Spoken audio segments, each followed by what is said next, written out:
Bonjour à tous, aujourd'hui nous allons faire des badges en pâte Fimo. Alors vous aurez besoin de la pâte Fimo de différentes couleurs en fonction de la couleur du badge que vous voulez réaliser, un emporte-pièce rond qui vous permettra de découper les badges à la bonne mesure, du papier film transparent pour la cuisine pour faire vos emporte-pièces. Vous aurez également besoin pour décorer votre badge de colle forte et de petites accroches pour l'accrocher par derrière, différents feutres de couleur, des Posca et des feutres noirs permanents. Et puis j'ai également pris des lettres à décalquer, que l'on pourra décalquer sur la pâte Fimo. Vous pouvez utiliser également des tatouages qui vous permettront de décalquer sur votre pâte Fimo. Malheureusement, je n'en avais plus. Pour finir et pour vernir vos badges, du vernis Fimo brillant. Alors pour commencer vos badges, il vous faut d'abord préparer votre pâte Fimo. Donc la pâte Fimo, vous la malaxez pour qu'elle soit relativement molle et souple. Et puis après, nous allons tout simplement les aplatir pour obtenir la taille du rond désiré et pour faire tous les badges de couleurs différentes. C'est parti! J'utilise le papier de cuisine pour qu'il n'y ait pas de traces de doigts sur mes badges. Et puis je l'utilise pour couper le badge à la bonne dimension pour que celui-ci soit légèrement rebondi. Vous faites ça avec chacune de vos couleurs, chacun des badges de couleur.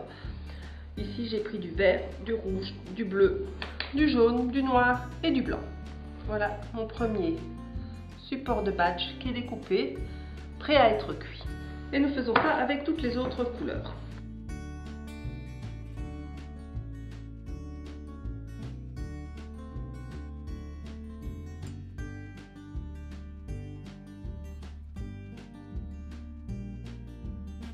Nous avons donc nos 6 badges de 6 couleurs qui ont été préparés. Nous allons maintenant les faire cuire 30 minutes à 110 degrés. On se retrouve après pour leur décoration. Donc voilà pour la cuisson. Nous allons placer les petits badges sur du papier sulfurisé, comme ceci, ce qui permettra de les cuire au four lorsque celui-ci aura préchauffé à 110 degrés. Voilà, le four est à 110 degrés. Nous plaçons la plaque à l'intérieur de ce four qui est fait exclusivement pour les cuissons et les bricolages, car la pâte Fimo dégage une odeur et il n'est pas bon de le faire cuire dans le four ménager. Voilà, c'est parti pour 30 minutes de cuisson. En attendant la cuisson de mes badges, Cantlol m'a fait une magnifique tresse avec les restes rouge, blanc et vert, qui lorsqu'ils sont découpés en morceaux, me fait une jolie canne aux couleurs du drapeau italien. Donc nous voici revenus après la cuisson de nos badges. Nous allons maintenant les décorer. Alors d'abord avec les décalcomanies. Donc rappelez-vous, le système de décalcomanie sont des lettres, il faut les gratter sur la surface pour qu'elles y adhèrent. Donc on va commencer par le noir. Le noir, on va faire un I love. Donc je prends le I, je le décalque sur le noir. Voilà, il est décalqué sur le noir. Et avec le blanc, je vais faire le petit cœur. Et alors, on va décorer aussi tout le tour du badge avec des petits points blancs. Puis je le laisse sécher avant de mettre derrière la petite épinglette qui le servira à l'attacher. Sur le rouge, étant donné que c'est la fête de la musique, on va y écrire Music, toujours en décalcomanie.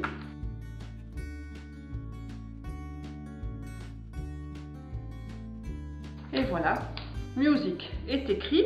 Ici aussi, je vais le décorer en faisant également des petits points blancs tout le long de mon badge. On doit attendre que ça sèche complètement avant de vernir et avant de coller la petite épinglette. Donc sur le bleu, je vais faire une autre version de mon Music, je vais dessiner une clé de sol. Voilà pour une autre version de I Love Music. Sur le jaune, je vais écrire le mot Love.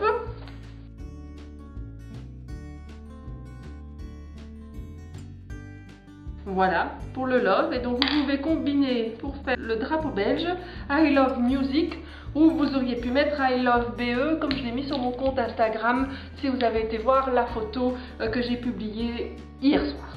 Sur le verre, je vais écrire I love été puisque c'est l'été dans quelques jours. Donc ici c'est juste pour vous illustrer les différentes manières de décorer nos petits badges, pour faire un cadeau original pour la fête des papas, pour décorer votre trousse à l'école, ou un sac à main, ou un sac de gym. Sur le blanc, nous allons faire un tatou. Un tatou, comme je vous en ai parlé en début de la vidéo. Donc nous allons faire un tatou super héros pour super papa. Donc ici j'en ai différents. Je prends celui-là qui a une taille qui est compatible avec mon badge. J'enlève bien entendu la protection.